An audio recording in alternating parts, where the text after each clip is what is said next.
Est-ce Voilà, que vous, là, vous donc m'entendez là? désolé, j'ai eu quelques soucis. Oui, nous vous entendons, merci. D'accord, J'ai eu très quelques bien. soucis Ok, de connexion. Voilà. très bien. Est-ce que donc je poursuis peut-être?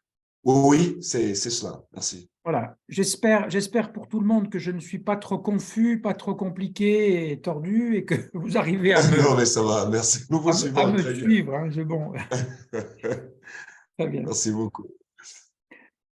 Alors, oui, donc la troisième et la quatrième partie, on verra jusqu'où je peux aller, concerne un petit peu finalement les rapports entre création, rédemption, ça on vient de le voir, mais création, rédemption et eschatologie, c'est-à-dire finalement cette question des fins dernières, hein, finalement le monde conçu par Dieu, quelle est sa fin, quelle est sa finalité?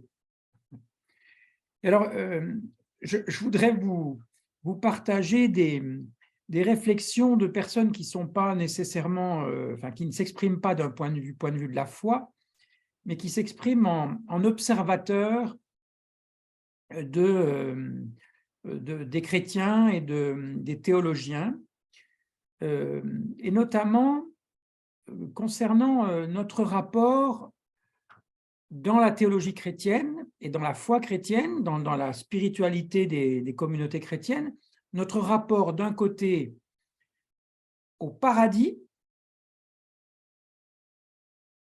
et d'autre part au royaume, le royaume de Dieu. Et il y a un dénommé Giorgio Agamben qui a examiné de façon assez précise justement le discours chrétien et qui dit, c'est quand même incroyable, c'est que il y a une polarité constitutive, hein, entre le primordial, le paradis d'Éden, et puis le jardin d'Éden, et puis d'autre part le royaume à l'autre bout, hein, à l'origine et à la fin. Et il dit, les chrétiens ont imaginé ces deux réalités-là, mais en les concevant de telle sorte qu'elles soient inabordables. Parce que l'Éden, il est perdu, hein, le jardin primordial, il a été perdu, plutôt l'être humain en a été chassé, donc il n'est pas question d'y retourner, c'est impossible. Mais en revanche, ils ont pensé une réalité ultime qu'ils appellent le royaume. Or, ce royaume, finalement, c'est quelque chose qui est utopique. C'est-à-dire que c'est une réalité rêvée, imaginée, avec finalement une vision idyllique. Tout est merveilleux, tout est formidable. Enfin, ce n'est pas plus accessible que le paradis perdu. Et du coup, il dit que cette nature a créé un véritable traumatisme dans l'existence des gens, parce que finalement, c'est comme une manière de dire que le bonheur est inaccessible. Le bonheur est inaccessible. Il n'est conçu et pensé que dans un passé révolu et dans un avenir qui ne peut pas être atteint de notre vivant. Donc, vous voyez, c'est intéressant de considérer ce regard qui, moi, me paraît pas très juste, mais qui dit quelque chose quand même d'une certaine manière qu'on pourrait avoir, même en étant chrétien, hein, de présenter les choses. Personnellement, je préférerais envisager ces deux pôles que sont le jardin primordial, le jardin d'Éden d'une part, et le royaume comme des lieux qui sont un petit peu invoqués comme des instances critiques de la société dans laquelle nous sommes, c'est-à-dire des espaces qui, certes utopiques, ça veut dire qu'ils n'ont pas de lieu, hein, de lieu présent, mais qui néanmoins nous renvoient une image qui nous invite eh bien, à regarder le monde dans lequel on est avec recul, avec distance. Et que c'est une manière, du coup, non pas de nous détacher du monde, mais de nous inciter à le réajuster, à le remettre en question, à le revoir, à le réformer, pour qu'il soit pleinement adapté à quoi? d'une part à la volonté de Dieu et d'autre part à l'existence humaine, aux conditions propices à l'épanouissement de l'être humain, et en ne perdant pas cette perspective que je vous mettais en avant tout à l'heure, à savoir que finalement, toute la création a vocation à être consacrée au Christ lui-même. Un autre regard, là encore, sur notre rapport curieux ou ambivalent aux réalités dernières, aux réalités ultimes, donc à cette dimension que les théologiens appellent l'eschatologie. L'eschatologie, c'est ce qui se rapporte au temps ultime, aux réalités ultimes. C'est Robert Harrison, cette fois, qui nous parle de la culture occidentale et de la manière dont les chrétiens peuvent en parler, et notamment quand on évoque finalement la vie éternelle. Je ne sais pas si vous connaissez aussi ce genre de propos. Certains disent finalement que dans l'imaginaire, ce royaume éternel est plus de nature à nourrir l'ennui qu'à nourrir une espérance. Vous savez, c'est cette idée que finalement, on doit s'ennuyer au paradis. Dans le royaume, on doit s'ennuyer parce que finalement, la vie, elle est éternelle, donc comme on ne meurt jamais, il n'y a rien à attendre, il n'y a rien à espérer, tout est là, et que finalement, on ne voit pas très bien en quoi ça pourrait être un motif à aspirer à connaître cette réalité-là. Et c'est intéressant de constater qu'effectivement, moi j'ai souvent entendu chez des gens avec lesquels je pouvais discuter qu'ils avaient une représentation de la vie éternelle comme étant finalement marquée par l'ennui, profondément par l'ennui. Et donc ce qui est curieux, c'est finalement que ce que nous pourrions présenter comme étant l'accomplissement et la plénitude se trouve renversé par un regard assez peu enviable, par une vision qui est finalement assez peu enviable. Alors, ça nous interroge nous-mêmes sur qu'est-ce que l'on donne à espérer et comment est-ce que nos espérances dans un monde tel qu'il est aujourd'hui, traversé par finalement par des réalités qui sont malheureuses, qui sont inquiétantes, qui sont dangereuses, qui sont parfois finalement qui font que nos vies sont pas faciles. Quand on est confronté à la pauvreté, quand on est confronté à la maladie, quand on est confronté à des relations violentes, que ce soit dans un milieu familial, dans un milieu social, plus gravement, enfin pas plus gravement, mais plus globalement dans des conflits qui seraient des conflits entre pays, comme on peut connaître quand il y a la guerre, eh bien, qu'est-ce qu'on donne à espérer? Est-ce que ce sont des espérances qui sont désincarnées ou est-ce que ce sont des espérances qui finalement ont prise avec le monde dans lequel nous sommes, dans lequel nous vivons? Et donc, ça ouvre tout un ensemble de questionnements toujours sur quelle est la destinée et quel est le dessein de Dieu pour toute sa création.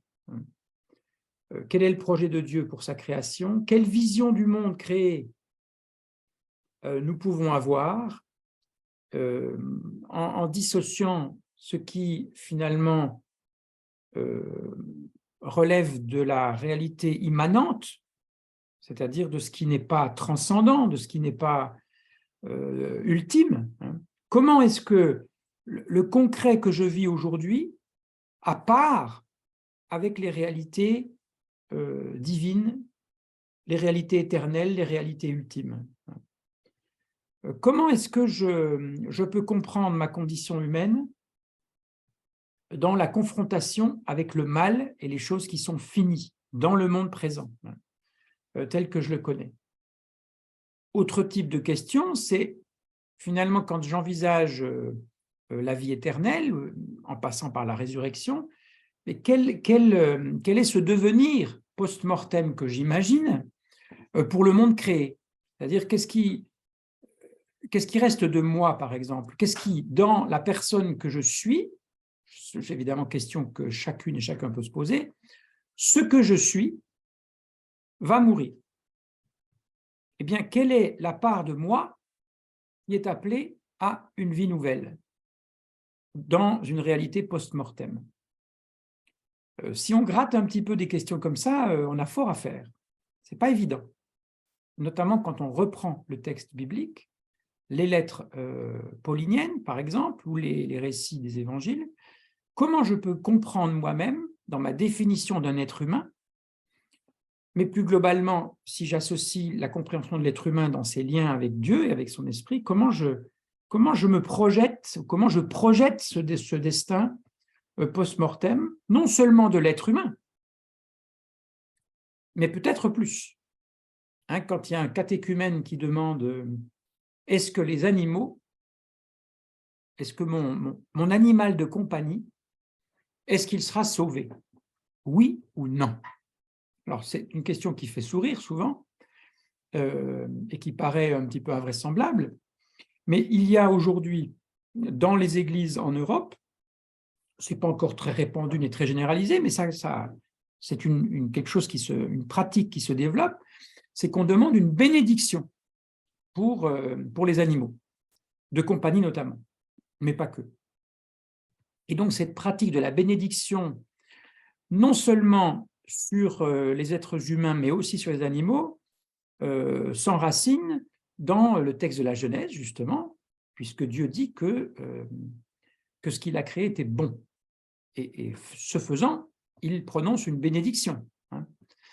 Et donc, la question est de savoir aujourd'hui si cela est censé, si cela est bénéfique, de porter au nom du Seigneur une bénédiction, dès lors que nous savons que la parole divine, la parole de Dieu est une parole qui bénit, et que sa parole, finalement, est une parole qui est porteuse, sinon de vie créatrice, en tout cas de rédemption. Pourquoi ne pas porter cette parole sur le monde créé et de le faire de façon ritualisée, comme on le fait pour des actes comme le baptême ou pour d'autres moments de bénédiction qui peuvent avoir lieu dans les pratiques de l'Église.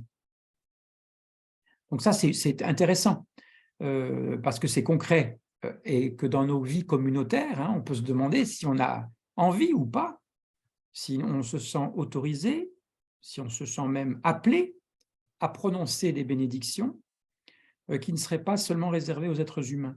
Parce qu'évidemment, si je le pratiquais, ou si je le pratique pour ceux qui le font, non seulement pour les êtres humains, mais aussi pour d'autres êtres vivants, à ce moment-là, j'élargis ma compréhension du salut, mais ça pose évidemment beaucoup de questions. Finalement, on retrouve des questions, je dirais, permanentes sur les conditions du salut, sur qu'est-ce que Dieu veut. Cette rédemption, est-ce qu'il l'adresse à tout l'univers? Est-ce que c'est un salut qui est réservé à quelques élus? Est-ce que c'est un salut qui nécessite finalement que l'être humain soit porteur d'une volonté de salut lui-même, pour lui? Sauf que ça pose évidemment plein de questions. Les handicapés, par exemple, qui ne peuvent pas exprimer de volonté particulière, dont on ne connaît pas les pensées, ou bien qui, de toute évidence, ne peuvent pas recevoir l'Évangile de façon intellectuelle, comme nous le faisons, de façon cognitive, comme nous le faisons de façon ordinaire pour les personnes qui fréquentent les églises, etc., etc., etc. Donc, comment comprendre finalement le rapport de Dieu à sa création, quelle destinée il imagine pour cette création et comment l'Église, c'est-à-dire comment la communauté chrétienne, eh bien, a une vocation à faire connaître le plan de salut. Et comment ce plan de salut, l'Église le fait-elle connaître?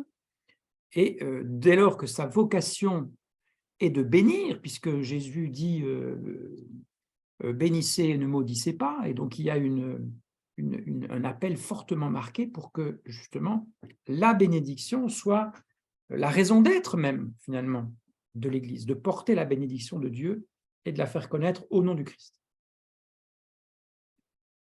Alors, il y a là, vous voyez, toute une série de questionnements qu'il est intéressant de reprendre, parce que ça n'est pas sans conséquence sur notre manière d'être témoin de Jésus-Christ aujourd'hui. Hein, notre manière de comprendre le rapport de Dieu au monde a des implications directes sur notre manière de comprendre les rapports des chrétiens au monde et de l'Église au monde, notre compréhension de la mission de l'Église dans le monde dans lequel nous sommes.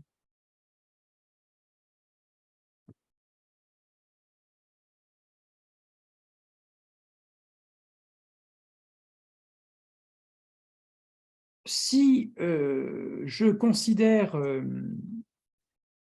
le rapport que, par exemple, on a eu pendant très longtemps dans la compréhension des théologiens, des théologiennes et des chrétiens d'une façon générale dans l'Antiquité, jusqu'au XVIIIe siècle, les gens avaient un rapport extrêmement court, un rapport au temps extrêmement court, c'est-à-dire qu'ils considéraient que le monde était proche de sa fin. Le fait d'envisager la fin du monde était quelque chose qui était tout à fait une évidence. Et par exemple, quelqu'un comme Martin Luther, au XVIe siècle, était convaincu que le monde touchait à sa fin et que s'il allait mourir, probablement que dans les 50 années qui allaient suivre, le monde toucherait à sa fin. Alors évidemment, à chaque fois que quelqu'un dit que le monde touche à sa fin, beaucoup rigolent parce que, évidemment, depuis que le christianisme existe, ça fait 2000 ans, la fin n'est pas là, ou en tout cas pas la fin telle que certains la présentent, c'est-à-dire une fin absolue, totale et générale, avec évidemment cette autre annonce qui est celle du retour du Christ.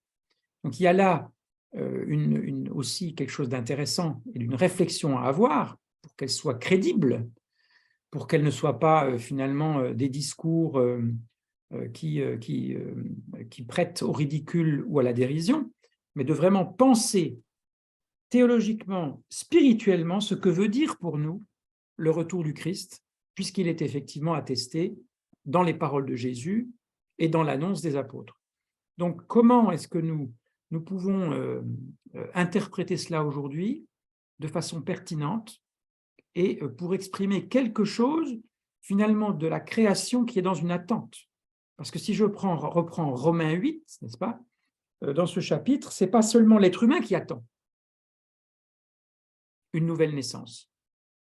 Ce n'est pas seulement l'être humain qui souffre les douleurs de l'accouchement, c'est toute la création.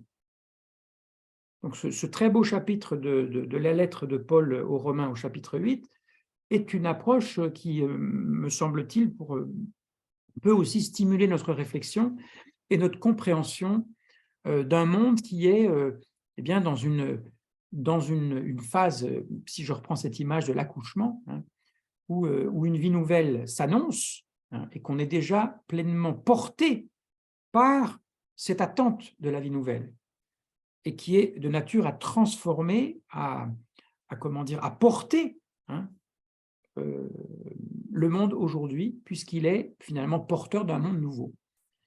C'est ça qui est finalement assez étonnant dans cette image, c'est que c'est le monde, c'est la création. Si elle souffre les douleurs d'accouchement, c'est elle qui est porteuse de la vie nouvelle. Sauf à dire que, et pourquoi pas, on pourrait aussi le faire, que finalement, cet accouchement, il est en fait, ou cette grossesse, ce n'est pas la création qui la porte, mais c'est le Christ lui-même. Il y a une image encore plus audacieuse, hein, de dire que Dieu lui-même serait en grossesse et en attente d'une naissance nouvelle qu'il voudrait produire. Mais là, je m'écarte peut-être, pas peut-être, je m'écarte du texte biblique, mais c'est pour penser avec vous, finalement, cette réalité présente d'un passage qui est en cours, hein, et dont on ne connaît pas, je dirais, la durée ni l'échéance. On ne peut pas la mesurer. Hein. Nul ne sait quand cela doit advenir de façon définitive.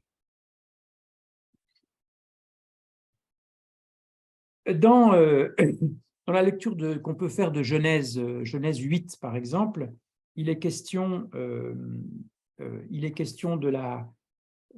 une fois que l'arche finalement retrouve terre, que les eaux se sont retirées, il y a dans le passage de Genèse 8 cette idée que finalement eh bien, le monde, à un moment donné, viendra à s'arrêter. Hein.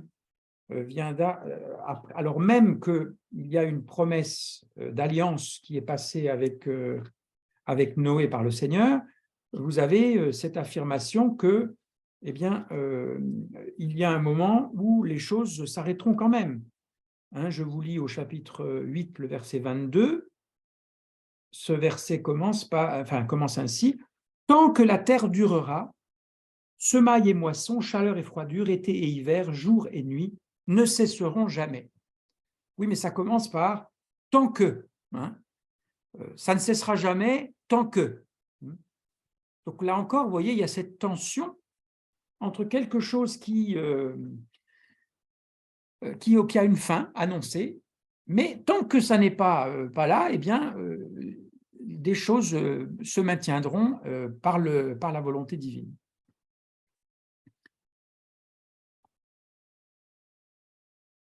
J'en viens à ma dernière partie, qui porte sur finalement notre compréhension de l'ordre du monde aujourd'hui, l'ordre de la création. Et je voudrais prendre pour cela la pensée de Martin Luther, qui évidemment est une pensée qui a profondément marqué le protestantisme d'une façon générale, mais plus globalement, même si on n'est pas, qu'on n'est pas un membre d'une église luthérienne ou même si on n'est pas protestant, finalement les questions sont portées là et on peut avoir des points de vue différents, mais ça pose un cadre, si vous voulez, pour la réflexion. Alors, Luther, on le sait, pour lui, la question centrale du christianisme, c'est le salut. C'est la question centrale. C'est à partir de la question du salut qu'il pense le reste des choses. Et en cela, il s'inspire beaucoup donc de la pensée de Paul, d'où il tire d'où il retient, si vous voulez, ce qui concerne la justification, le fait que nous sommes justifiés par grâce dans la foi en Jésus-Christ. Et donc, il écrit des choses assez étonnantes dans la mesure où il comprend la création à partir de la justification. À partir de la grâce du salut, il comprend la création. Et il écrit ceci, qui peut paraître assez étonnant. C'est afin de nous sauver et de nous sanctifier qu'il nous a créés. Outre qu'il nous a donné tout ce qui est au ciel et sur la terre pour que nous en disposions, il nous a donné son Fils et le Saint-Esprit par lesquels il veut nous unir à lui.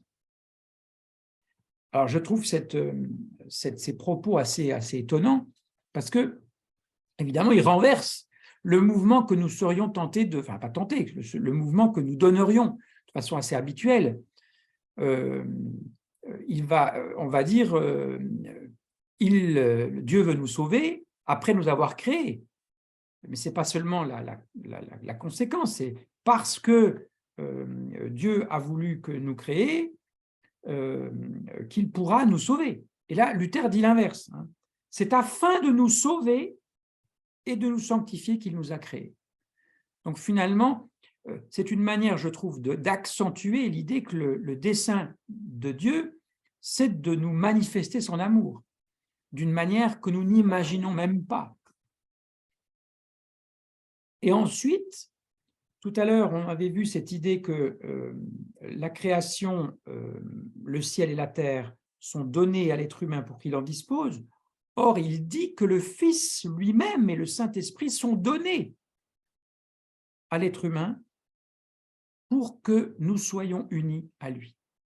Et ça, je trouve ça aussi assez étonnant, parce que d'une certaine manière, cela permet de qualifier le don que Dieu fait, et le don de la création est finalement mis sur un pied d'égalité avec le don qui nous est fait du Fils et de l'Esprit. Et je trouve que c'est, là encore, source de méditation, et c'est précieux d'avoir ce genre de réflexion. Donc, dans la compréhension que Luther peut avoir de la création, c'est que la création, elle doit être sauvée, elle a même été conçue pour ça, hein. Mais en attendant, on peut s'interroger sur quand le monde a été créé, comment est-ce que finalement Luther se le représente. Eh bien, en relisant Genèse 1 et 2, mais au-delà, Genèse 3, il identifie finalement un certain nombre d'éléments fondamentaux pour comprendre le cadre de la création dans lequel l'existence humaine doit se mouvoir. À savoir, il identifie 2 mandats qui sont donnés à l'être humain, et puis ensuite, il relève qu'il y a 3 ordres qui sont distincts et qui sont nécessaires. Alors, les deux mandats qui sont donnés à l'être humain dans la Genèse, c'est d'une part qu'il doit engendrer, fructifier, tel est le mandat de Dieu ajouté à la créature. Il faut fructifier, il faut qu'il y ait génération. La reproduction de l'espèce est une bénédiction qui demeure attachée à la nature. Donc, même s'il y a eu la chute de l'être humain, le fait qu'il n'ait pas eu confiance en la parole de Dieu, eh bien, il doit continuer dans ce mandat qui lui est confié, de se reproduire. Deuxième mandat sur lequel on peut se mettre d'accord, c'est le fait qu'il doit se mettre à l'ouvrage et il doit préserver le bien qui lui a été confié, qu'il doit cultiver.